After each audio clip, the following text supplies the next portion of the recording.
Subscribe now and press the bell icon. Never miss an update. Lecture का आगाज करते हैं।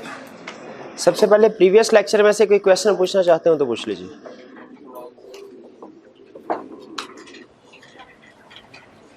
कोई क्वेश्चन नहीं? चलिए, चैप्टर हम स्टडी कर रहे हैं 26, जिसमें दो टॉपिक्स डिस्कस किए गए, एक इन्वेस्टमेंट और दूसरा डिविडेंड। इन्वेस्टमेंट में हमने कंडीशंस पढ़ी कि अगर किसी कंपनी ने एसोसिएटेड कंपनी में इन्वेस्टमेंट करनी हो तो क्या कंडीशंस फुलफिल करना ज़रूरी है। उस कंसेप्ट को समझने से पहले हमने इन्वेस्टमेंट की डेफिनेशन पढ़ी, एसोसिएटेड कंपनी की डेफिनेशन पढ़ी, ताकि हमें दोनों कंसेप्ट्स पता हो तो इन्वेस्टमेंट इन एसोसिएटेड कंपनी का कंसेप्ट बेहतर तरीके से समझ सकें। आज हम एक कंसेप्ट इन्वेस्टमेंट से रिलेटेड स्टडी करने जा रहे हैं, लर्निंग ऑब्जेक्टिव 3, और फिर इसके बाद हम डिविडेंड का पहला कंसेप्ट स्टडी करेंगे, types of dividend and restrictions on dividend. तो सबसे पहले कंसेप्ट इन्वेस्टमेंट वाला के investment of company to be held in its own name, कि अगर कोई भी कंपनी इन्वेस्टमेंट करती है किसी दूसरी कंपनी में, उस दूसरी कंपनी के शेयर्स खरीदती है, लोन देती है उसको, तो असूली तौर पे वो इन्वेस्टमेंट उसके अपने नाम पे ट्रांसफ़र होनी चाहिए। ठीक, जिस तरह कोई नेचुरल पर्सन कोई प्रॉपर्टी परचेज करता है तो असूली तौर पे जिस पर्सन की प्रॉपर्टी है वो उसी के नाम पे ट्रांसफ़र होनी चाहिए, किसी और के नाम पे ट्रांसफ़र नहीं होनी चाहिए। तो कंपनी एक आर्टिफिशियल पर्सन है। क्या कंपनी किसी प्रॉपर्टी को, इन्वेस्टमेंट को ओन कर सकती है? वह बिल्कुल कर सकती है।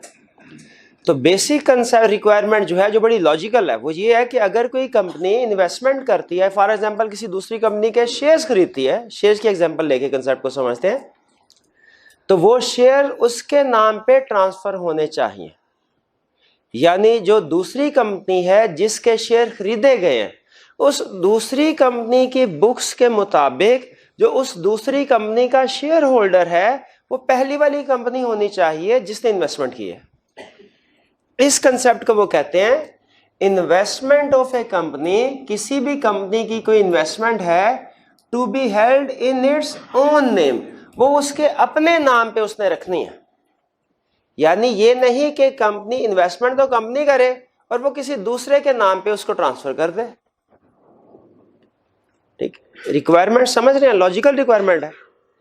चलिए, वो कह रहे हैं लेकिन इसकी कुछ एक्सेप्शंस हैं।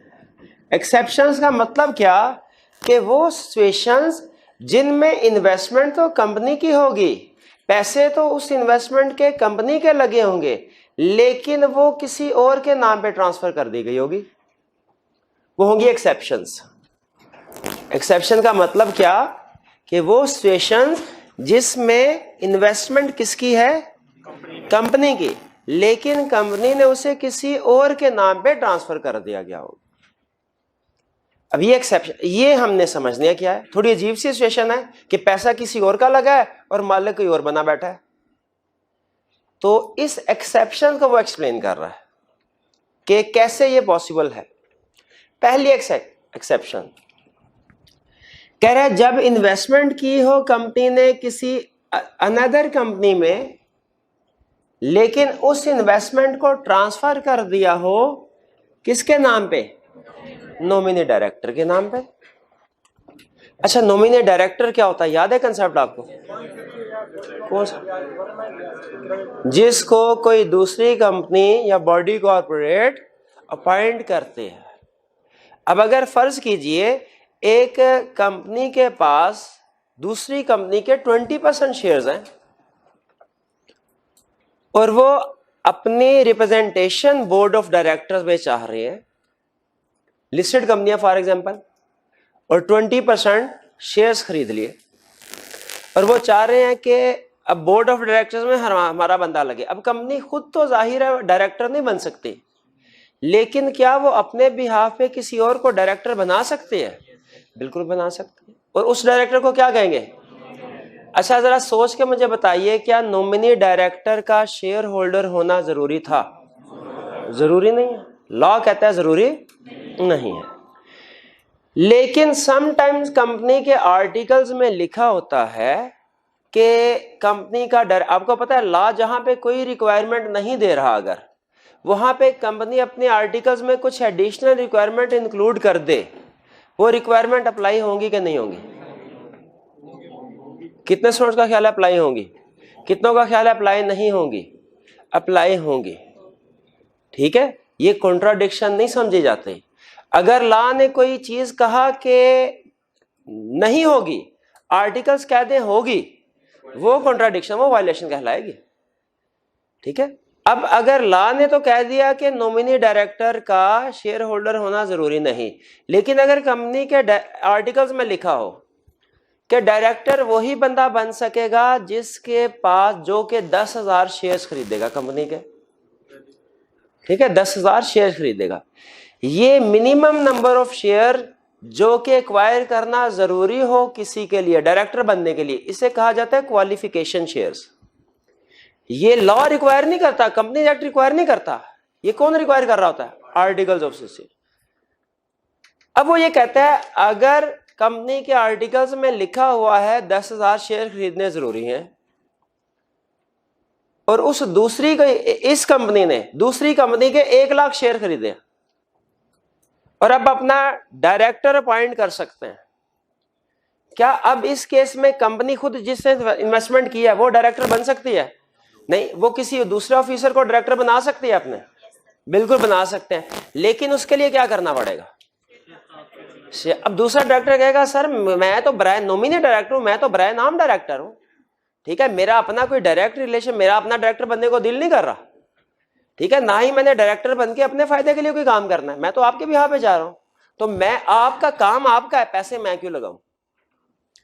इस सिचुएशन में लॉ कहता है कि कंपनी, जो पहली वाली कंपनी है जिसने इन्वेस्टमेंट की है, वो मुकर्रर शेयर, क्वालिफिकेशन शेयर ट्रांसफर कर सकती है नॉमिनी डायरेक्टर को। लेकिन याद रखिए, वो नॉमिनी डायरेक्टर के नाम पे ट्रांसफर कर देगी कंपनी के अकाउंट्स में, लेकिन असल में बेनिफिशियल ओनर कौन होगा? Main company. ये नॉमिनी डायरेक्टर बेनिफिशियल ओनर नहीं बनेगा। ये नहीं होगा कि रातों रात नॉमिनी डायरेक्टर शेयर बेच के निकल जाए, ठीक है, ऐसे नहीं होगा। वो शेयर एक तो कंपनी ने अपनी कस्टडी में रखे होंगे, इसको दिए ही नहीं होंगे, इसके नाम में ट्रांसफर करवा दिए होंगे, लेकिन वो सर्टिफिकेट वगैरह अपने पास रखे होंगे, और ये डायरेक्टर जो है सिर्फ बराए नाम शेयर जिसको ट्रांसफर किए जाते हैं, असल में बेनिफिशियल ओनरशिप कंपनी की है। ये नॉमिनी डायरेक्टर वाला कंसेप्ट समझ आया? आगे चलते। Investment in subsidiary company to ensure minimum number of members requirement, के कंपनी ट्रांसफर कर सकती है अपनी सब्सिडरी कंपनी में, जो उसने इन्वेस्टमेंट की है उसको ट्रांसफर कर सकती है किसी और के नाम पे। अपनी इन्वेस्टमेंट, किसकी इन्वेस्टमेंट? कंपनी की अपनी। कहां पे की हुई है? किसी सब्सिडरी कंपनी में। ट्रांसफर कर सकती है किसके नाम पे? किसी और बंदे के नाम पे। भाई किस लिए? ये सबसे अहम चीज है, किस लिए? मिनिमम नंबर ऑफ मेंबर्स की रिक्वायरमेंट को इंश्योर करने के लिए, ठीक है। फर्ज कीजिए पीडीसीएल एक कंपनी है, इसने 100% शेयर्स खरीदे यूफोन के। यूफोन उसके क्या बन गई? सब्सिडरी। अब यूफोन फर्ज कीजिए लिस्टेड कंपनी है। क्या एक कंपनी दूसरी कंपनी के 100% शेयर्स खरीद सकती है? हाँ, इसको शायद आपने अगर कंसोलिडेशन जिन स्टूडेंट्स ने पढ़ी है तो उसको कहा जाता है होली ओन्ड सब्सिडरी। ये टर्म पढ़ी आपने कि एक कंपनी दूसरी कंपनी के 100% शेयर्स को खरीद सकती है। चले नहीं भी बड़ी कोई मसला नहीं, जैसे मैंने खरीद सकती है। जब खरीद लिए, लेकिन मसला भी है, अब खुद बताइए, अगर दूसरी कंपनी के 100% शेयर्स खरीद लिए तो यूफोन के कितने शेयर होल्डर हैं? कौन? पीटीसी। क्या किसी लीगल रिक्वायरमेंट की वायलेशन हो रही है? किसी लीगल रिक्वायरमेंट की वायलेशन हो रही, किस लीगल रिक्वायरमेंट की वायलेशन हो रही है कि प्राइवेट कंपनी सिंगल मेंबर है, कम से कम एक मेंबर होना चाहिए, अदर प्राइवेट कंपनी के लिए minimum number of member 2, unlisted public company के लिए मिनिमम 3, लिस्टेड कंपनी के लिए 7। अब मुझे बताइए कि क्या ये मिनिमम नंबर ऑफ रिक्वायरमेंट्स पूरी हो रही है? तो एक ही है। अब पीटीसीएल क्या कर सकती है इस सिचुएशन में कि मिनिमम नंबर ऑफ मेंबर्स की रिक्वायरमेंट पूरी हो जाए? क्या कर सकती है? वो अपना एक एक शेयर या जितने भी मिनिमम जो ट्रांसफर हो सकते हैं वो शेयर्स कुछ दूसरे लोगों जो अपने ही उसके डायरेक्टर एम्प्लॉयज वगैरह होंगे उनके नाम पे ट्रांसफर कर देगी, ताकि कम से कम 7 मेंबर्स बन जाए और लीगल रिक्वायरमेंट पूरी हो जाए। इसमें भी देखें, अब दूसरे मेंबर क्या कहेंगे, दूसरे लोग क्या कहेंगे, ऑफिसर वो कहेंगे सर हमारा क्या फायदा, हमारा मकसद तो नहीं है इसमें, हम क्यों पैसे लगाए? तो पीटीसीएल वाले कहेंगे ठीक है आप पैसे ना लगाइए, हमारे शेयर्स हैं, हम आपके नाम पे ट्रांसफर कर देते हैं, लेकिन ये बराए नाम ट्रांसफर होगा, असल में बेनिफिशियल ओनर हम ही रहेंगे। दूसरी एक्सेप्शन क्लियर हो गई? पहली एक्सेप्शन किस लिए थी? नॉमिनी डायरेक्टर बनाने के लिए। दूसरी एक्सेप्शन किसके लिए है? Minimum number of members ensure करने के लिए, मिनिमम नंबर ऑफ मेंबर्स की रिक्वायरमेंट को इंश्योर करने के लिए। तीसरी exception, investment in the name of CDC. Investment in the name of CDC. CDC इससे पहले भी टर्म एक जगह पे आई है, ठीक है सर? हाँ, मैंने आपको नहीं एक्सप्लेन की थी, अब दोबारा आगे चले, अब एक्सप्लेन कर देता हूं। सेंट्रल डिपॉजिटरी या सेंट्रल डिपॉजिटरी कंपनी क्या होती है? देखें, आपके पास कैश है, अपने पास भी रख सकते हैं, बैंक में भी जमा करवा सकते हैं। बैंक में क्यों जमा करवाते हैं? ताकि सेफ कस्टडी में रहे और पैसे ट्रांसफर करने आसान हो। जैसे हमने कराची में किसी को भिजवाने हैं तो बैंकिंग चैनल के थ्रू पैसे भिजवाने आसान होंगे, खुद से हम उसको पेमेंट करने के लिए जाएंगे, थोड़ा मुश्किल काम है। क्या आप बैंक, अच्छा बैंक सिर्फ पैसे डिपॉजिट करता है कि कुछ और चीजें भी डिपॉजिट कर? वो हमारा फर्नीचर भी डिपॉजिट करवा सकता है, फर्नीचर डिपॉजिट करवा सकते हैं वहां पे? नहीं कर सकते वहां पे हम, वो सिर्फ कैश डिपॉजिट एक्सेप्ट करेगा। अच्छा, अब क्या जब हम बैंक को कैश देते हैं वो कैश है किसके पास? अब अच्छा, 100 के नोट पे तो नहीं लिखा होगा कि मेरा मालिक कौन है, इसका मतलब जिसके पास 100 का नोट है वही उसका मालिक है। हमने जब बैंक को 100 का नोट दे दिया, बताइए क्या इस 100 के नोट का मालिक बैंक हो जाता है? वो तो नहीं, लेकिन 100 का नोट है बैंक के पास, सिचुएशन अजीब सी है, पैसे हमारे हैं, है बैंक के पास, हालांकि असूली तौर पे तो हमारे पैसे हमारे पास होने चाहिए, तो ये बैंक के पास क्यों है?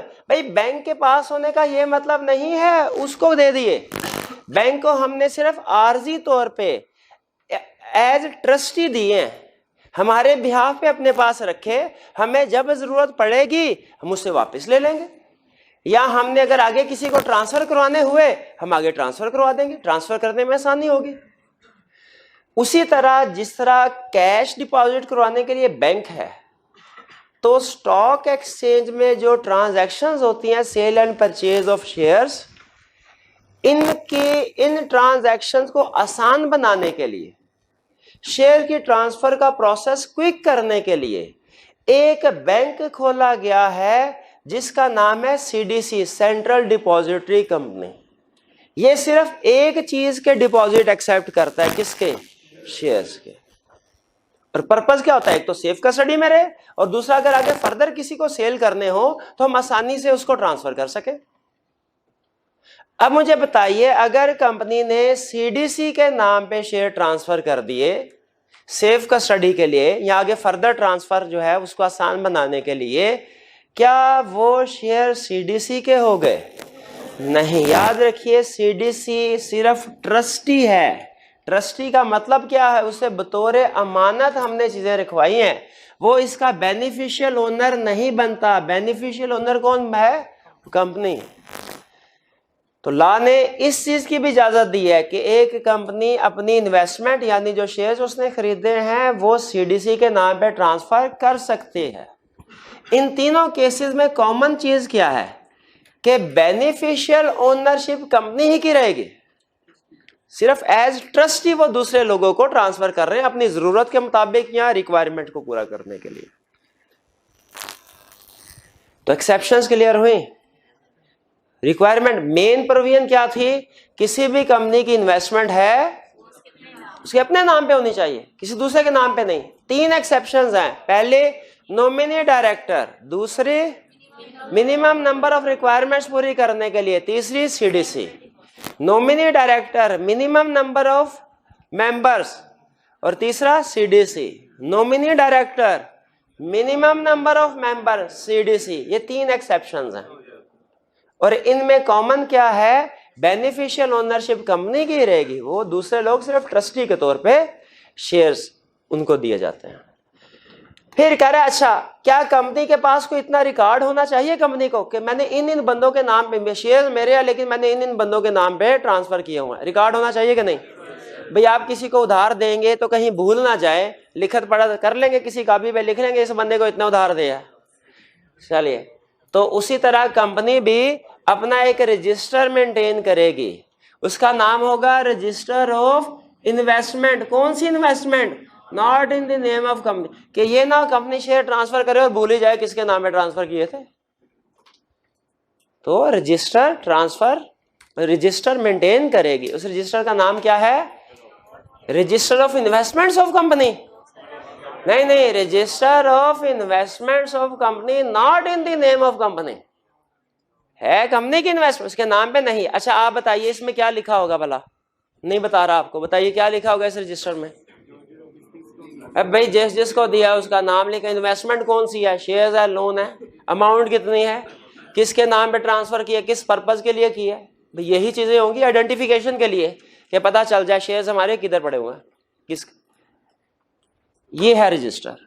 कह रहा है रजिस्टर पे क्या होगा? नेचर, शेयर्स है, डिबेंचर है, क्या चीज है, वैल्यू कितनी अमाउंट के हैं, अदर पर्टिकुलर्स वगैरह, यानी किसके नाम पे ट्रांसफर किए गए हैं, किस पर्पज के लिए किए गए हैं, ताकि आइडेंटिफिकेशन हो सके। रजिस्टर मेंटेन होना चाहिए। इसको कोई इंस्पेक्ट करना चाहे इजाजत होनी चाहिए कि नहीं? इससे पहले हमने कोई रजिस्टर की बात की थी? नहीं, रजिस्टर की नहीं, मिनट्स ऑफ द मीटिंग की बात की थी मुझे लग रहा है। तो minutes of the director meeting, तो मेंबर्स कितने दिनों में इंस्पेक्ट कर सकते हैं? गलत। डायरेक्टर्स की मीटिंग के मिनट्स तो मेंबर इंस्पेक्ट कर ही नहीं सकते। खा गए ना मार, पहुंचे? हाँ जी। तो इसका जनरल मीटिंग के मिनट्स, अब बताइए कौन इंस्पेक्ट कर सकता है? मेंबर। अच्छा दूसरे लोग इंस्पेक्ट कर सकते हैं कि नहीं?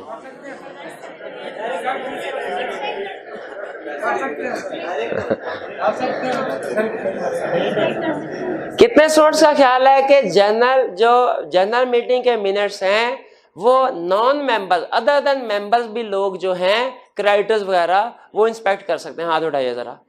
कितनों का ख्याल है कि सिर्फ मेंबर्स ही कर सकते हैं? जी।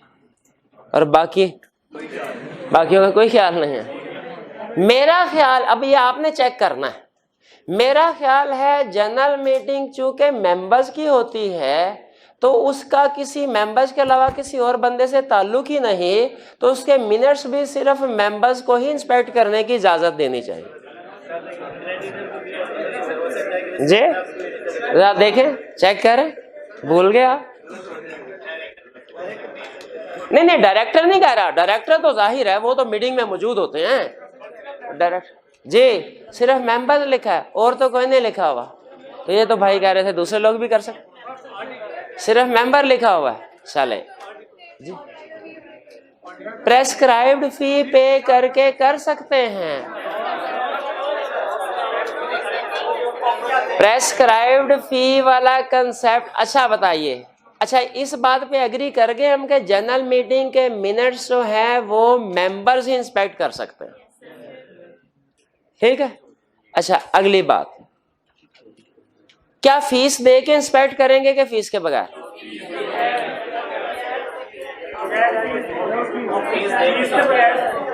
कितने स्टूडेंट का ख्याल है फीस के बगैर? कितनों का ख्याल है फीस दे के? फीस के बगैर इंस्पेक्ट कर सकते हैं, लेकिन फीस देना पड़ेगी उन्हें अगर कॉपी लेना चाहते हैं तो। ठीक है, अब देखें वो कंसेप्ट था, वो तो चले बहाने से याद आ गया तो मैंने कहा चले शेयर कर लेते हैं। अब यहाँ पे देखते हैं क्या रजिस्टर ऑफ इन्वेस्टमेंट ये कोई इंस्पेक्ट कर सकता है? कहता बिल्कुल कर सकता है। कौन कर सकता है? मेंबर भी कर सकता है, अदर्स भी कर सकते हैं, अदर्स भी कर सकते हैं। ठीक है भाई, वो बंदा अगर ये जिसके नाम पे ट्रांसफर किए हैं, जिसके नाम पे ट्रांसफर किए हैं, वो कहे यार मैं जाके देखूं मेरी कितने की एंट्री किया, ये तो नहीं 10,000 ट्रांसफर करके 25,000 की एंट्री कर दी है। ठीक है, उसकी तसल्ली हो जाएगी, तसल्ली हो जाएगी उसकी। मेंबर बहरहाल ला ने इजाजत दे दी, इसका मतलब है कोई कर सकता है। लेकिन मेंबर की इंस्पेक्शन में अदर की इंस्पेक्शन में फर्क क्या है? मेंबर इंस्पेक्ट कर सकता है विदाउट फी, अदर्स को पेमेंट करनी पड़ेगी, फीस की पेमेंट करनी पड़ेगी। फिर मेंबर्स अगर उसकी कॉपी लेना चाहे, किसकी? रजिस्टर में कॉपी ले सकते हैं कितने दिनों में? इसके लिए उन्हें फीस देना पड़ेगी। यानी इसका मतलब है ये प्रोविजन तो वही है जो जनरल मीटिंग के मिनट्स को इंस्पेक्ट करने वाली प्रोविजन थी। ठीक है, अच्छा आगे नोट कीजिए। नोट क्या करना है आपने? दो चीजें। पहली चीज, company can impose reasonable restrictions. Company inspection अगर करनी है, इंस्पेक्शन करनी है, company reasonable limitation restriction impose कर सकती है। ये जनरल मीटिंग के मिनट्स की इंस्पेक्शन में भी थी। तो उसमें क्या मिसाल दी थी मैंने आपको कि किस तरह की रीजनेबल रिस्ट्रिक्शंस क्या हो सकती हैं। ओके भाई, ये हमारी लाइब्रेरी ऑफिसा बनाया हुआ है, इसके बाहर आपने मिनट्स को लेके नहीं जा, मिनट्स पढ़ते हुए कोई चाय कोल्ड ड्रिंक वगैरह नहीं, इस तरह की रीजनेबल रिस्ट्रिक्शन लगा सकते हैं। दिन में 10 से 12 2 घंटे का टाइम होगा, इसमें आप पढ़ सकते हैं, वरना फिर अगले दिन बारी आएगी। Reasonable restriction. लेकिन अगर कोई ऐसी रिस्ट्रिक्शन लगा दिया रीजनेबल है ही नहीं, ठीक है, वो कहे नहीं भाई 3 बजे 3 महीने बाद आइएगा, 3 महीने बाद है, तो अगर रिफ्यूज कर दे, अगर कंपनी रिफ्यूज कर दे इंस्पेक्शन को, तो हमने किसके पास जाना है? रजिस्ट्रार के पास, और रजिस्ट्रार ऑर्डर कर देगा कि भैया आप जाके इंस्पेक्शन कर रहे हैं, मैं हुक्म देता हूं, कंपनी अब करवाएगी इंस्पेक्शन। तो बताइए क्या रजिस्टर ऑफ इन्वेस्टमेंट क्लियर हुआ? चलिए, तो कंसेप्ट अभी हमने क्या पढ़ा? सिर्फ रजिस्टर के बक्का कंसेप्ट था कि और कंसेप्ट भी था? मेन कंसेप्ट क्या था हमारा? कंपनी की इन्वेस्टमेंट किसके नाम पे होगी? कंपनी के अपने नाम पे। क्या इसकी कोई एक्सेप्शंस हैं? एक्सेप्शन का मतलब पहले समझाइए क्या होगा। एक्सेप्शन का मतलब होगा कि इन्वेस्टमेंट कंपनी की है, पैसा कंपनी का है, किसी और के नाम पे ट्रांसफर कर दिया। कितने केसेस हैं? एक्सेप्शन कितनी है? 3। Nominee director, minimum number of members, CDC के नाम पे ट्रांसफर कराया। और अगर कंपनी ने अपने कोई शेयर ट्रांसफर किए हैं, अपनी इन्वेस्टमेंट कोई दूसरों के नाम पे ट्रांसफर किया, तो क्या करना है? रजिस्टर ऑफ इन्वेस्टमेंट मेंटेन करना है। रजिस्टर ऑफ इन्वेस्टमेंट में क्या लिखा होगा? इस रजिस्टर को इंस्पेक्ट कौन कर सकता है? मेंबर्स भी, अदर्स भी। मेंबर्स कैसे इंस्पेक्ट कर सकते हैं? विदाउट फी। और अगर कॉपी लेना हो तो अदर्स कैसे इंस्पेक्ट कर सकते हैं? विद फी, विद फी। और किन चीजों के बारे में लॉ ने फर्दर हमें गाइड किया इस बारे में कि कंपनी रीजनेबल रिस्ट्रिक्शन इंपोज कर सकती है। और अगर कंपनी रिफ्यूज कर दे, रजिस्ट्रार के पास जाना है, डायरेक्ट ऑर्डर दे देगा।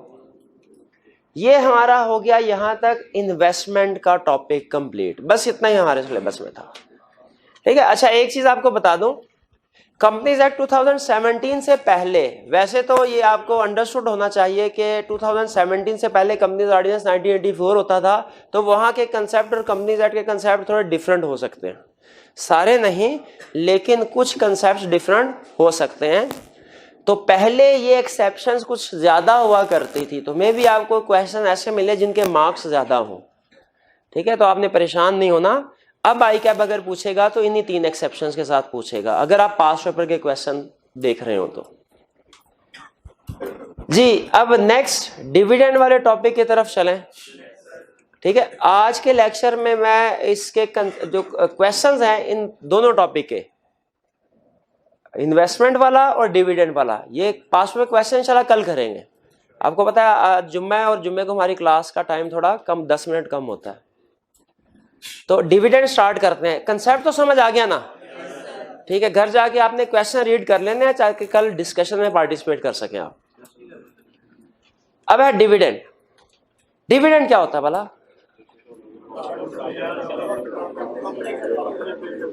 वो कंपनी पे कर, किसको पे करती है? शेयर होल्डर्स को। कहां से? प्रॉफिट से। प्रॉफिट से, बिल्कुल, उसे डिविडेंड कहते हैं। डिविडेंड की 2 टाइप्स हैं, इंटरिम डिविडेंड, फाइनल डिविडेंड।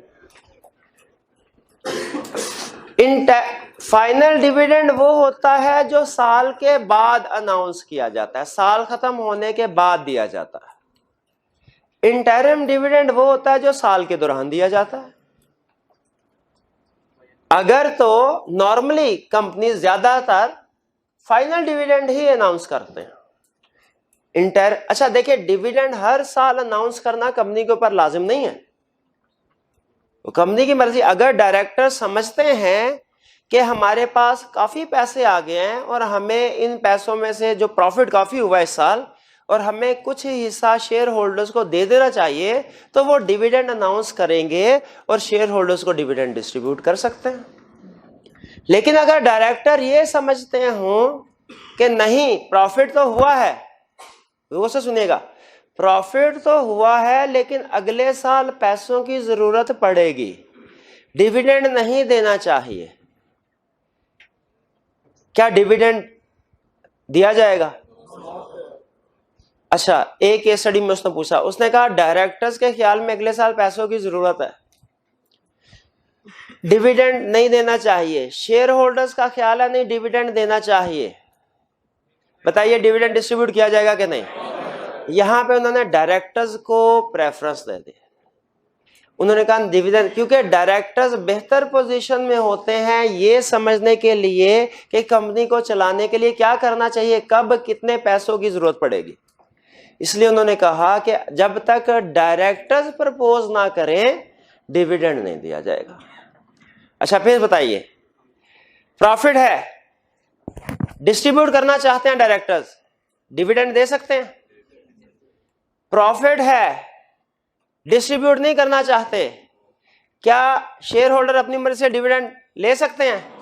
नहीं। अगली बात सुने, प्रॉफिट नहीं लॉस है, लॉस है और डायरेक्टर्स डिविडेंड देना चाहते हैं, अगर पिछले सालों के रिजर्व भी कोई नहीं है, क्या लोन लेके डिविडेंड दे सकते हैं?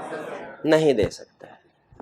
ठीक है, ये कंसेप्ट केस स्टडी में दोबारा इस्तेमाल होंगे, टेस्ट होंगे, इसलिए अभी आपके साथ शेयर कर लिए। मेन कंसेप्ट, डिविडेंड की कितनी टाइप्स है? 2, इंटरिम डिविडेंड, फाइनल डिविडेंड। फर्क क्या है? फाइनल डिविडेंड कब दिया जाता है? साल खत्म होने के बाद। इंटरिम डिविडेंड कब खत्म दिया जाता है? साल के दौरान। साल के दौरान अगर डायरेक्टर समझे 6 महीने गुजर गए और हमें इतना प्रॉफिट उतना मुनाफा संभाला नहीं जा रहा, तो क्या करें भाई? साल गुजरने का इंतजार ना करें, 6 महीने के बाद ही डिविडेंड दे दें, 3 महीने के बाद दे दें डिविडेंड। ये इंटरिम डिविडेंड कहलाता है। इंटरिम डिविडेंड और फाइनल डिविडेंड में फर्क समझ आ गया? अब सुनिए, सोच के बताइए, इंटरिम डिविडेंड के लिए मेंबर्स की अप्रूवल होगी कि नहीं? क्यों नहीं होगी? क्योंकि उनकी शाबाश मीटिंग ही नहीं है, उनकी मीटिंग ही साल बाद, एजीएम होनी कब है? साल बाद। तो इंटरिम डिविडेंड को डिक्लेयर करने के लिए, इंटरिम डिविडेंड को अप्रूव करने के लिए मेंबर्स की अप्रूवल की जरूरत नहीं है। होनी भी नहीं चाहिए थी, क्योंकि उनकी मीटिंग किसी साल बाद एजीएम पे होगी। इसीलिए लॉ ये कहता है अगर ड्यूरिंग द ईयर प्रॉफिट ज्यादा हुआ है तो क्या डायरेक्टर डिविडेंड डिस्ट्रीब्यूट कर सकते हैं? कहता है बिल्कुल कर सकते हैं। उस इंटरिम डिविडेंड को अप्रूव कौन करेगा, डिक्लेयर कौन करेगा? डायरेक्टर्स। फिर कहता है अब आ जाए final dividend pay. Final dividend pay उन्होंने जिम्मेदारियां बांट दी, अप्रूवल की अथॉरिटी थोड़ी सी उन्होंने डिस्ट्रीब्यूट कर दी। उन्होंने कहा फाइनल डिविडेंड का केस है तो इसको रिकमेंड करेंगे डायरेक्टर्स। रिकमेंड कौन करेंगे? और अप्रूव या डिक्लेयर कौन करेंगे? मेंबर्स एजीएम में। रिकमेंड कौन करेंगे? अप्रूव या डिक्लेयर कौन करेंगे? रिकमेंडेशन में और अप्रूवल में फर्क पता है ना आपको? क्या रिकमेंडेशन फर्क क्या सुनना है? डायरेक्टर्स ने कहा हर एक शेयर पे 10 रुपए डिविडेंड दिया जाएगा, ये फाइनल डिविडेंड है। डायरेक्टर्स ने अप्रूव किया कि प्रपोज किया? प्रपोज किया। रिकमेंड किया? अप्रूव किसने करना है?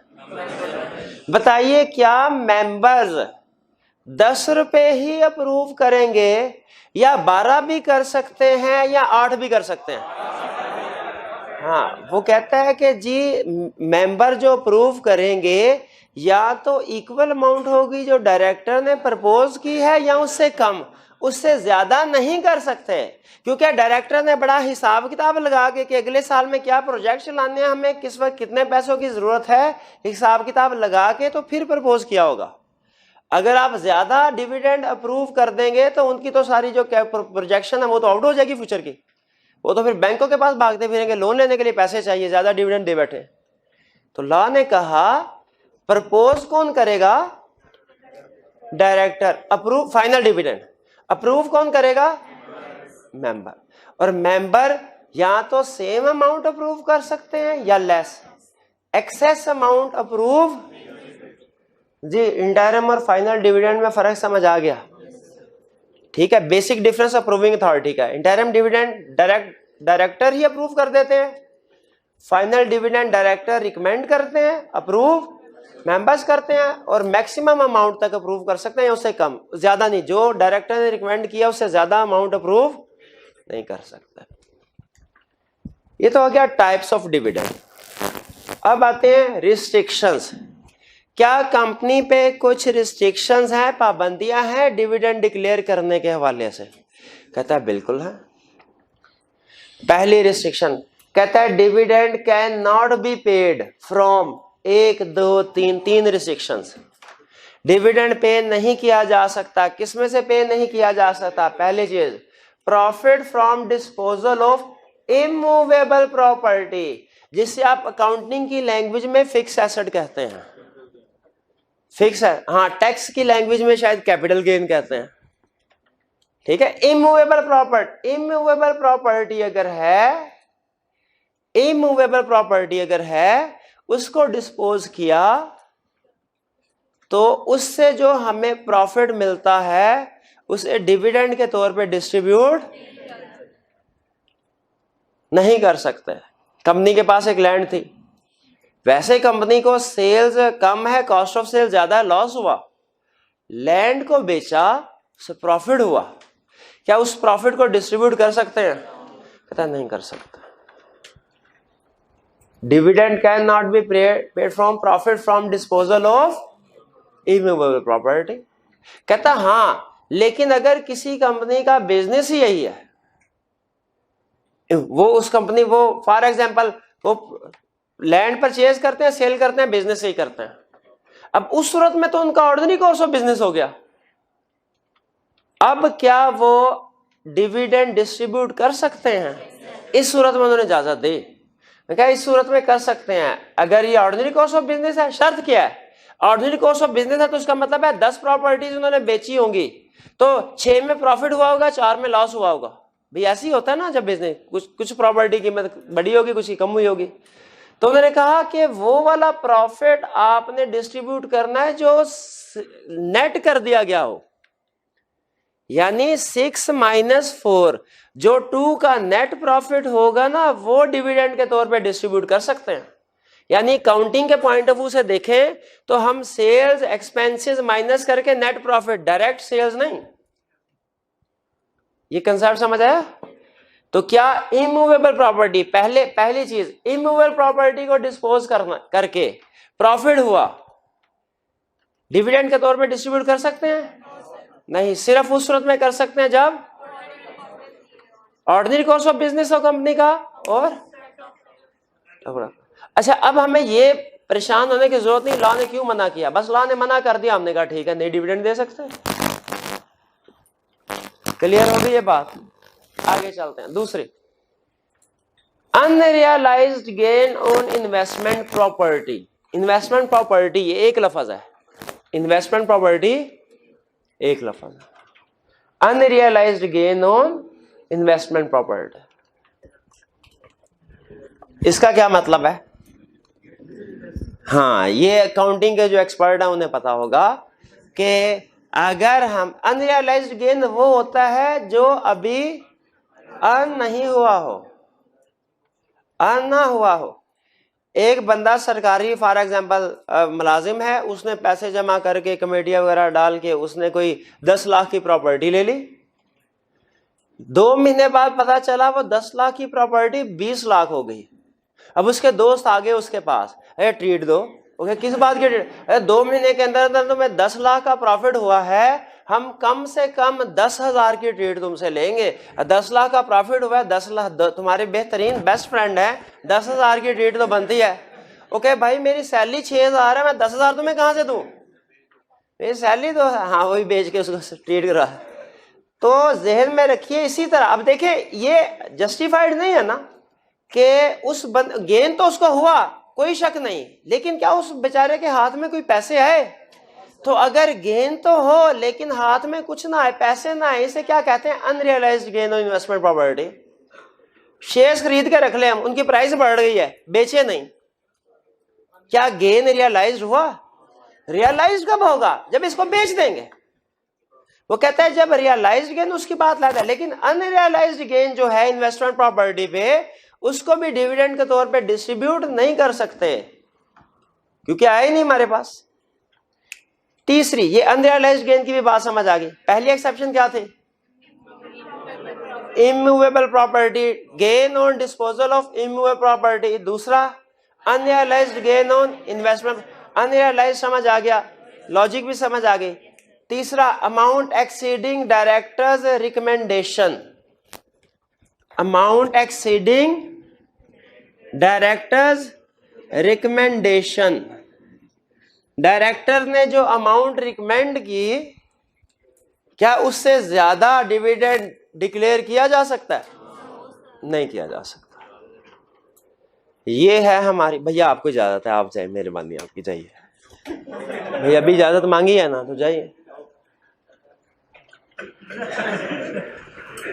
जी। तो डिविडेंड का कंसेप्ट क्लियर हो गया। चलिए क्विक रिवीजन करते हैं। सबसे पहले मुझे बताइए, कंपनी की इन्वेस्टमेंट उसके अपने नाम पे होनी चाहिए, इसकी एक्सेप्शंस क्या हैं? Nominee director, minimum number of members को इंश्योर करने के लिए शेयर ट्रांसफर करना सब्सिडरी में, शेयर ट्रांसफर किए सीडीसी में। अगर इन्वेस्टमेंट ऐसी है जो कंपनी के नाम पे नहीं है, क्या करना है?